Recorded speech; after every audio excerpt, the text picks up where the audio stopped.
for us being on the same team would never be beneficial for either one of us. We're rivals. Everybody knows that. We're not hiding anything there. So I think that us being rivals, and it's only fitting for us to be on separate teams. So I think that if he would have stayed with Innova, I definitely wouldn't have probably pursued it and went with Innova as a sponsor long term. But since he left, that opened up the door for me to keep our rivalry going and see, Innova Discraft now is now what it is. So. Hey guys, Johnny Disc Golf here at the 2019 Waco Annual Charity Open with coverage presented by OTB.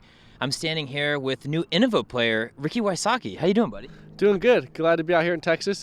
This seems the state treats me well when it comes to disc golf tournaments, and I have a good report here, so I'm excited to be back. Man, and I'm excited to be back too. This course, genuinely one of my favorite ones on tour. How are you feeling about your game, coming out of maybe some more open courses, playing out here in the woods?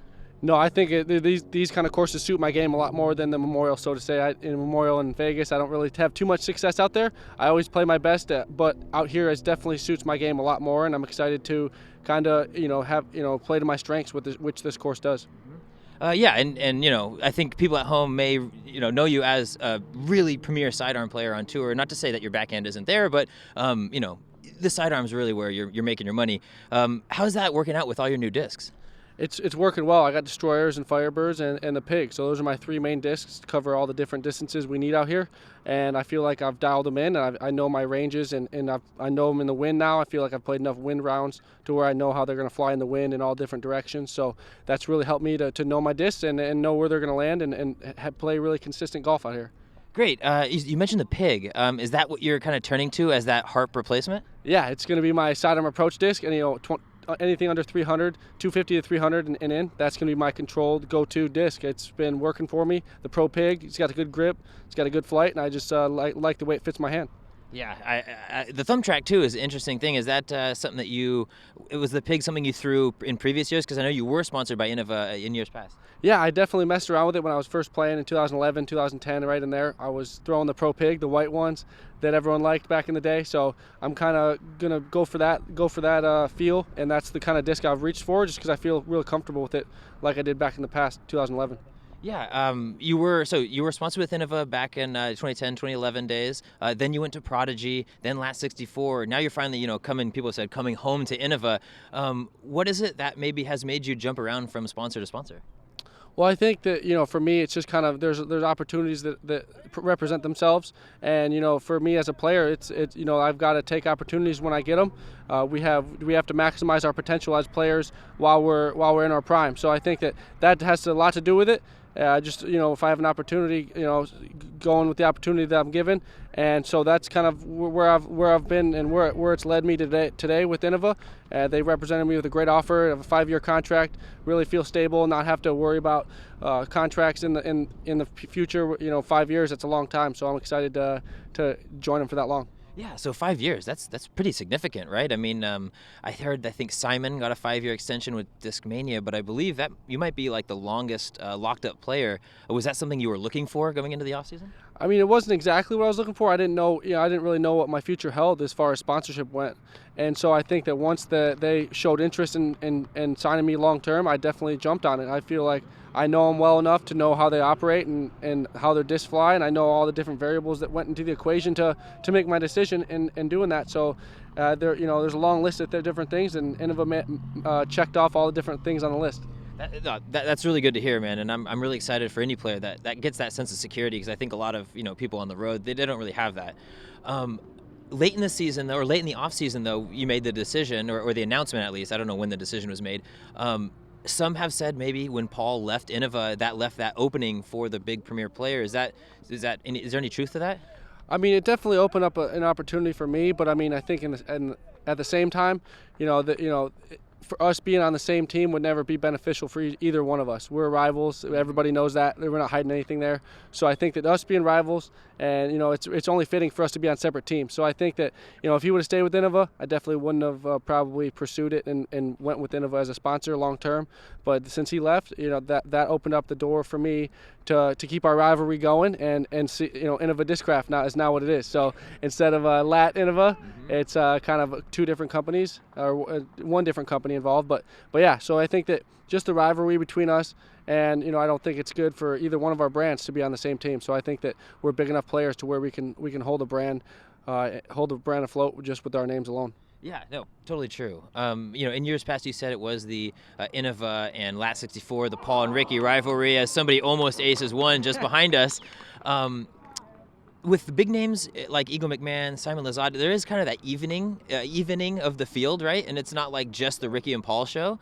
How do you feel going into the tournament on a week-to-week basis, knowing that there's an entire field you need to compete with instead of just Paul?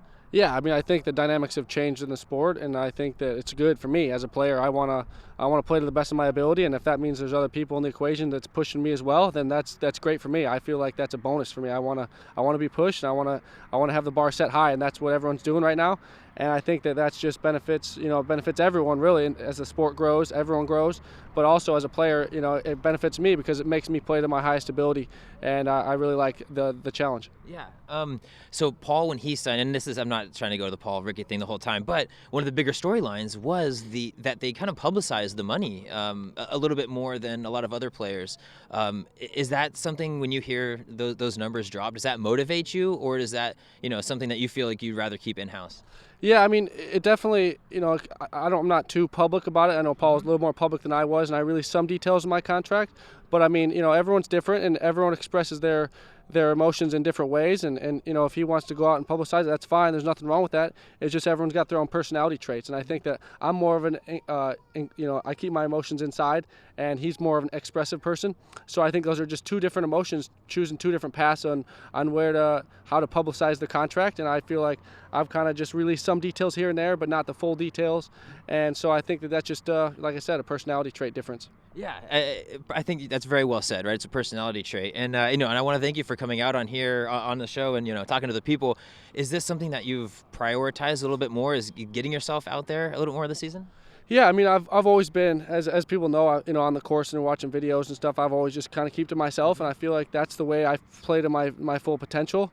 And so I think I'm going to continue doing that, but also I'm going to continue doing more stuff as far as like with you and different videos, and try and get myself out there and show people who I really am off the course too. I mean, obviously everyone sees the videos, and I want to show people that just because I don't have personality and I might keep my emotions bottled up doesn't mean it's always like that. I'm smiling and I have emotions too. I just bottle them up on the course. So there's a certain side to me that a lot of people haven't seen, and maybe this is the year to expose it. I love it, man. And no, it's so true, because a lot of people, they do know you as more of like a, introvert, that type of person. But, I've stayed at a few houses with you at tournaments, and it's like exact opposite, off the course. Is that like an intentional thing for you? Yeah, I think that, just me, I let loose. I think all the stuff that bottles up, it kind of, as soon as I get off the course, I'm able to release it. And so I just let completely loose. But as soon as I step back on the course, it's bottled up again. But yeah, I mean, I have a lot of hobbies, and I have a lot of different things I like to do to relieve stress. As far as the tournaments, it's a grind out here. Playing a lot of tournaments, a lot of courses, a lot of different rounds and practice. It's just a lot of wear and tear on the mind and body. So you got to let loose and do different things to take your mind off of disc golf, so that when you step back on the course for another next tournament, you feel fresh. Yeah. So this year you've got the new van, and you got a new beautiful wrap on it. So cool, right? Yeah. Driving around with, it's got to feel satisfying with your face on the side of the van. Is that a legitimizer for you, or would you maybe rather like a more covert wrap that isn't so branded? No, I think that there's benefit in both. But for me, I want to showcase my sponsors. I want to showcase, my van, and show people, that I'm on tour. And I get a lot of even non-disc golfers ask about it. So that's a good way to grow the sport, like I talked about earlier as well. People ask about the sport, and you can kind of talk to them, and kind of a conversation starter for people that aren't too familiar. And then within the disc golf community, everybody knows me, and they know when I'm driving down the road, honk, and different stuff like that. So it's there's definitely it's a double-edged sword, I think. But as far as I look at it as a positive, and growing the sport, growing my brand, and I'm all around the country. So it's just a rolling billboard. No, it's very true, yeah. Man. It's funny. Like, yeah. We see a lot of the Innova guys, and now Yeah. DD's got a lot of their stuff wrapped up. It's true. It is a rolling billboard. I've been in vans with people when they just stop us and, hey, I don't know disc golf, but this looks official. Like, Yeah. What is it? Do you like having those conversations, or would you prefer to, just like go about your own thing? Yeah, I definitely like to. When I'm not playing and I'm at a gas station and someone asks what disc golf is, it definitely legitimizes almost the sport. You say, hey, yeah, I'm a professional disc golfer, make a living.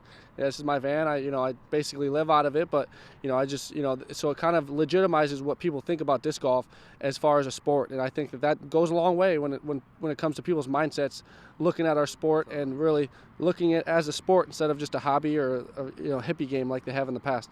Yeah, no, very well put, man. I really appreciate your sentiment. I know you got a final round coming up here in a few minutes, so I'm going to get you out of here. Is there anything you want to say to Ricky fans, supporters, friends at home, anything like that? No, I just want to say thanks for everyone watching the channel. It's pretty cool what you're doing here, and hopefully we can give you some good content, not just me, but the whole disc golf community. Yeah. And I'm real excited to see what the future holds, and I'm hopefully be back on the show soon.